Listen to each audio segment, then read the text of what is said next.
Man, that voice right there is legendary. I've been listening to that voice since the 70s as a youth. Watching the Osmond family had to be. He'd been on the show before. I had to give him his props. Couldn't believe it, man. I was like, damn it, I got Donny Osmond on the show. Crazy. Grew up watching this dude as a teen, as a childhood star.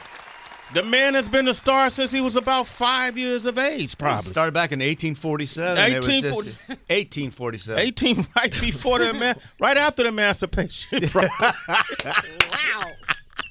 Donnie was there, damn it. He was there, but you know, came into the game as a child, came from a famous family. We watched the Osmonds as youth. We saw them on tour. We compared them to the Jacksons. They lost every time, but they came in a close second. Yes. It's okay. It's nothing wrong with a close second.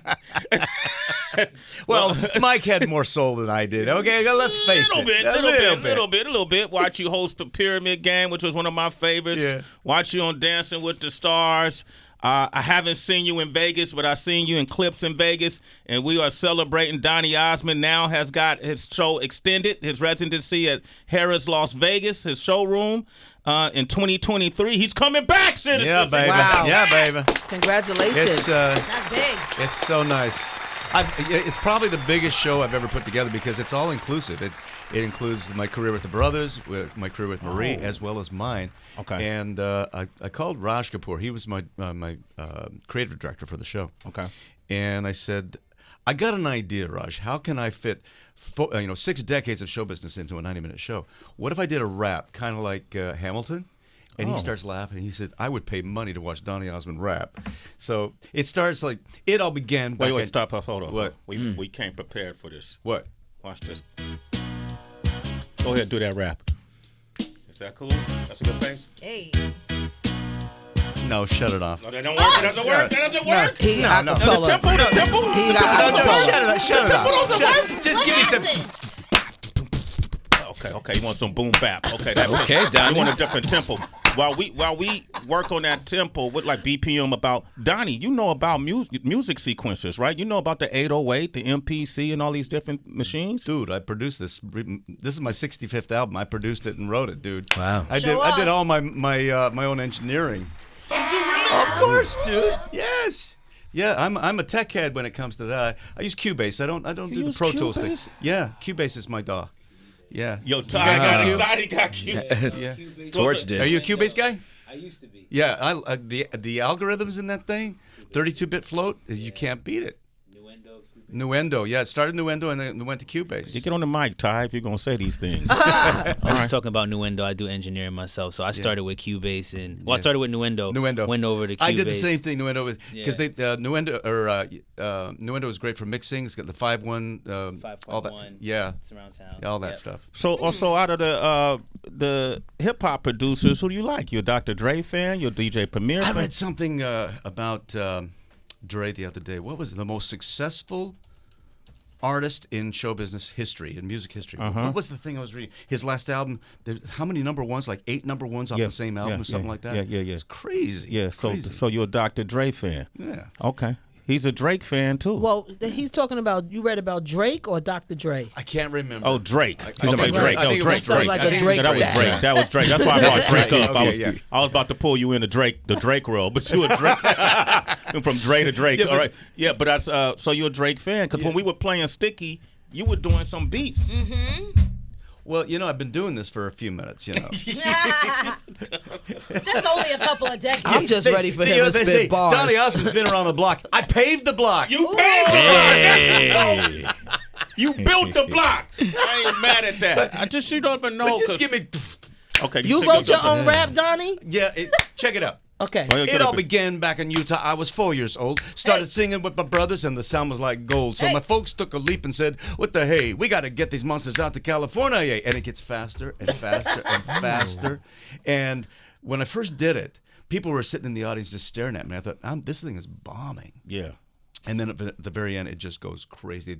It explodes with applause because they don't have time to acknowledge anything I'm saying, because everything I'm talking about you see visually on the huge screens, video and all kinds of stuff. Wow, that's so incredible. it's kind of and then my next favorite part of the show is I call it the request segment. and it's about 15 minutes long, totally improv. I put all 65 albums on the huge screens, and anybody can pick any song I've ever recorded in my entire life, and we do it just like that. It is so much fun. The band goes crazy. I mean, it's a challenge, but we get through it, and the audience loves it because they hear what they want to hear. Yeah, bro. I've always wanted to do something like that. I finally did it. Wow. 65 albums. Yeah. Damn. And you can remember any song from any album. 99% of them. Like, that's incredible. Yeah. You look amazing, too, by the Thank way. you. Yeah, Thank you. man. What's your regimen? What are you doing? I'm a vegan. Actually, I'm a Chegan. I cheat.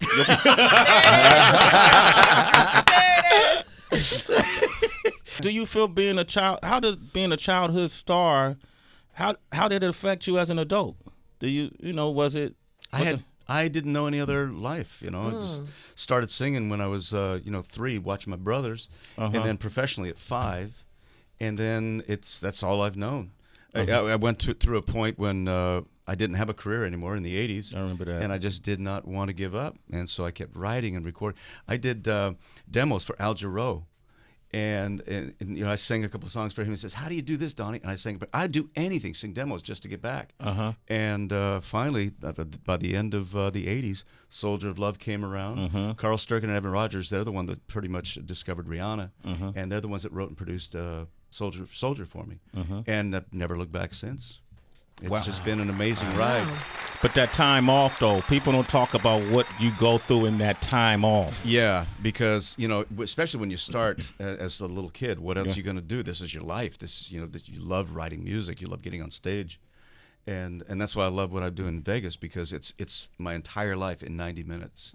And I show them the different styles of music. I sing Puppy Love, and I do it with respect. I used to make fun of Puppy Love, but now and they called it Puppy Love, and I sing it with respect. But then I also, even during the request segment, I go back and sing the stuff that I sang when I was 12 years old. Wow. All the way to the current stuff. And Donny, have you ever felt like you missed out on a part of your childhood? Sometimes we hear about that from artists who started off very, very young, and then we end up seeing them sometimes rebel because that part of their life was missing. Well, yes. The short answer is yes. I've missed out on a lot. And I never really wanted to rebel because I didn't want to compromise who I was just for the sake of being popular. Although my publicist one time, is Michael Jackson publicist, he said, "Donny, I know how to give you some street cred.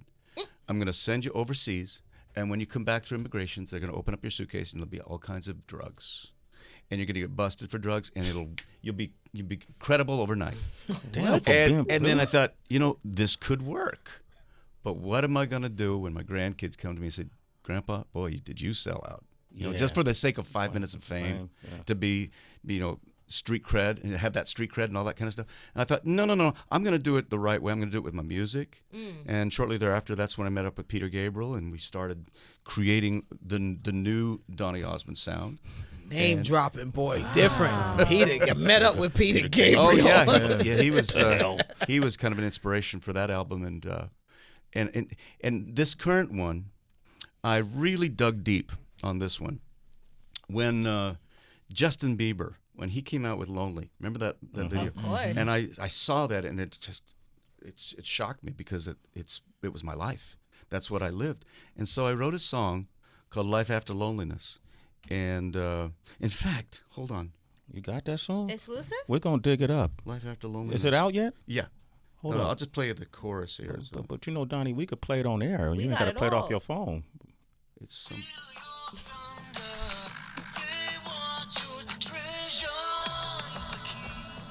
You can't really hear them.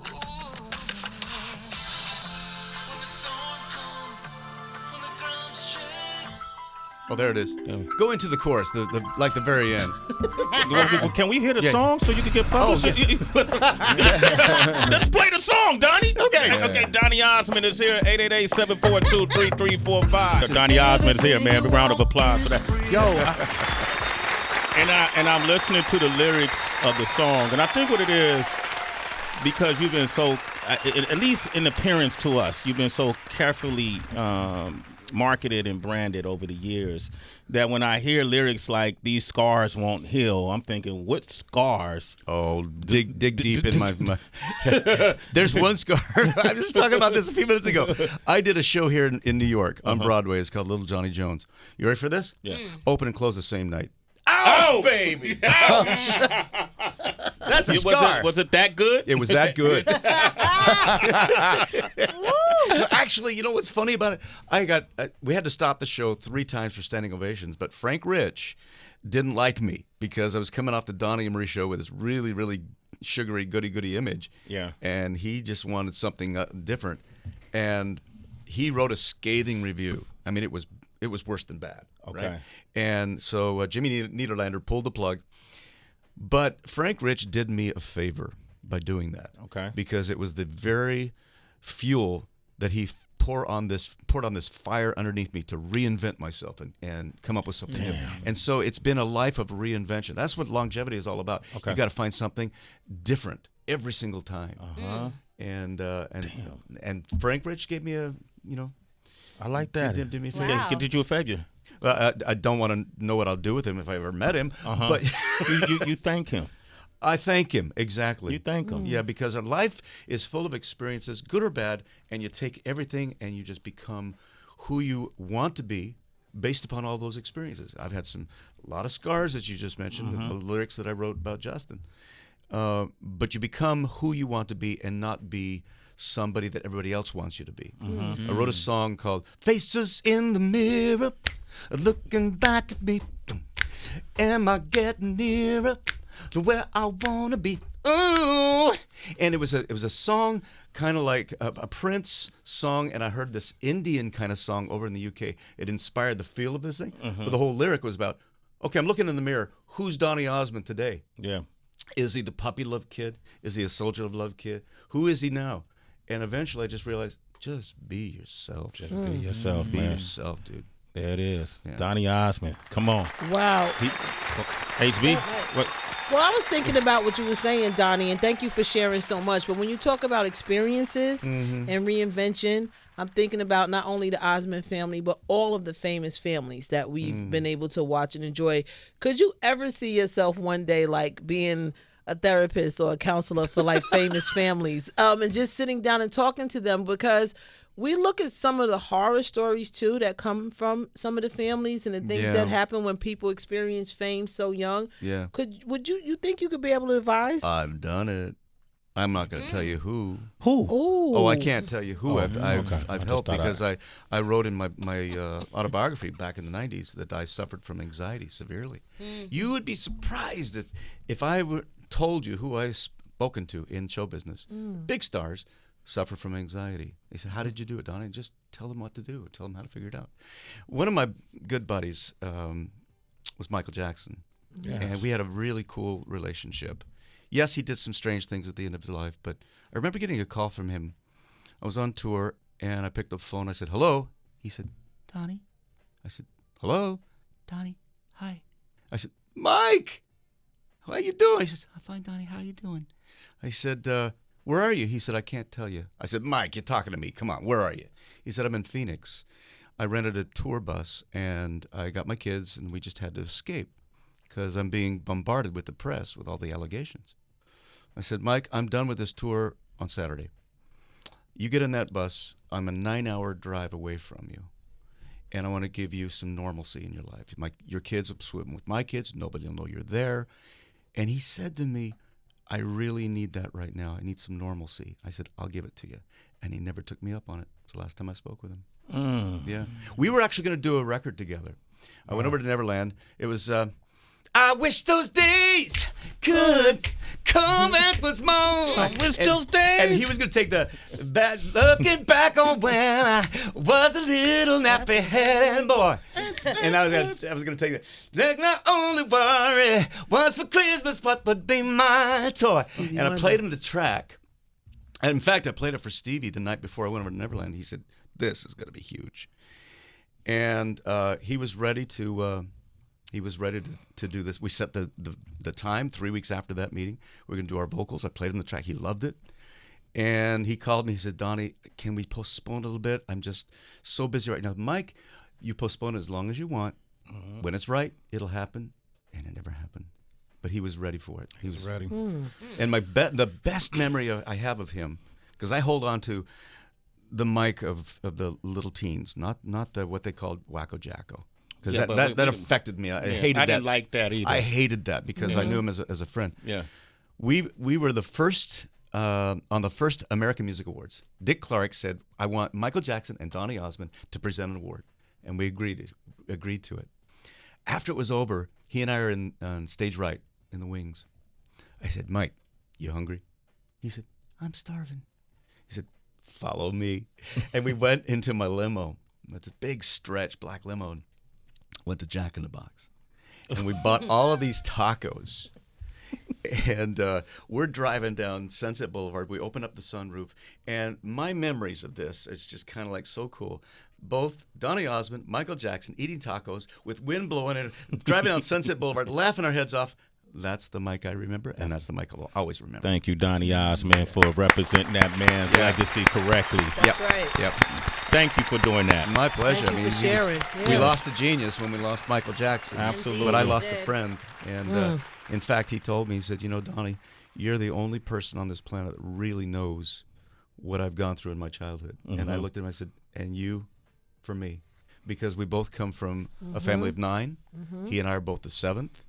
Our mother's birthdays are on the same day. Wow. I mean, it keeps going, Damn. And y'all were kind of like, everybody was popular, but y'all were the popular ones in the family clan of performers. And in the press, it was always like the Jacksons versus the Osmonds. But we were best friends. Yeah, man. That's beautiful, man. Yeah. Donny Osmond. That's why I wanted you up here, brother. Thank you. I like your spirit. Thank you. Good God, man. Mike, you just imagining this story right now with Mike. Yeah, it just changed my whole conversation. I wanted to take him down the road, but it's almost like the spirit kind of just came over to the room because you humanize Michael Jackson in such an amazing way. We haven't heard those stories of like that. And as Sway was just mentioning, like you and him were of the same ilk of that time period. Right. And always, well, not me, but society always talk about this rarefied air or like the brotherhood nobody wants to be a part of, right? But like that is a brotherhood only you and him could understand what it was like to be that popular at that time. So with that being said, though, Donny, like now I'm thinking about it, was there ever a moment where you had to reconcile the Donny Osmond that America or the world knows versus who Donny Osmond actually is? And did you ever find yourself chasing the Donny Osmond that people knew? Great question. Oof. I could spend an hour answering that one, but in a short synopsis answer, I'm going to say yes, because everybody expected Donny Osmond to be one thing. I remember doing an interview, and I can't remember, Rolling Stone or something, and they said, I made a statement, and they said, well, Donny Osmond wouldn't say that. And I said, well, Donny Osmond just did. Yeah. And but you got to be careful because you don't want to ruin people's memories. That's why I do Puppy Love in the show in Vegas. Yeah. And I treat it with respect because it happened in New Jersey at I think it was the Count Basie Theater, if I'm not mistaken. And I was making fun. This was when Soldier of Love came out, and Puppy Love was not in the set list. And everybody in the audience goes, sing Puppy Love. And it just really irked me. I said, this is the new Donny. I don't do Puppy Love. Yeah. Finally, at the middle of the show, I stopped in the middle of the song and said, you want Puppy Love? You got Puppy Love. And I turned around to the band off mic. I said, guys, give me a heavy metal version of Puppy Love. And they said, yeah. And they call it Puppy Love. And I'm screaming it out on the stage. And everybody's kind of like, oh, that's cute. No, whatever. Pissed them off. At the end of the show, I'm walking out the stage door. And this lady grabs me and she said, why did you make fun of Puppy Love? And I said in a very cocky way, it's my song. I can do whatever I want to with it. And then she said something, you guys, that changed my life. She said, you may have had a hit with that song, but Puppy Love was a big part of my childhood memories, and you have no right to mess with my memories. Wow. And it changed my life. And that's why I sing it with respect and don't make fun of it anymore. So when you say, do I chase it? No, I embrace it. Wow. Donny Osmond. Come on, man. We got Paulette on the line calling in from Memphis, 888-742-3345. Paulette, go ahead. Say hello to Donny Osmond. Paulette. Hey, Paulette. Hi, Donny. How are you? I'm good. Where are you calling from? I'm calling from Memphis, and good morning, Sway. Good morning, Heather B. Morning. I just want to let you know I grew up listening to you. I saw your TV show. Your mom was so pretty. And I remember the competition that they tried to create between you guys and the Jacksons. Yeah. And I just thought, man, that was so stupid because you both had your own great music and you did your own thing. And I really, really loved watching you. Yeah, I'm that OG. So just wanted to let you know. I still love your music, still appreciate you. And Sway and Heather B, I love you. Heather, I was watching you on The Real World, girl. Oh, thank you so much. Paulette, you know, if you get a chance, you might want to go and next year go up. Make sure you go to Vegas and see Donny live. I mean, it's a 90-minute show. He's, I've already got the tickets to see Usher, so definitely I will put Donny on my map. I'm that girl. I'm there. Yeah. Okay, there it is. I hear Usher's a great show, too. I haven't been able to see it. Do you go to Vegas shows? That's the problem. We all do shows at the same time. We're all performing at the same time. At the literal, like at the same time. 7:30, 8 o'clock show. There was a 7:30 show I wanted to catch real fast. Derek Huff was next door. So I ran over, watched the first half hour. 5 minutes to 8, I run back to the Harrah's, and we started the show 1 minute late. Really? Oh, that's all you can do. But what does that cost you if you start the show late or finish it late? I'm Donny Osmond. I built the pavement. I built the pavement. Oh, so good.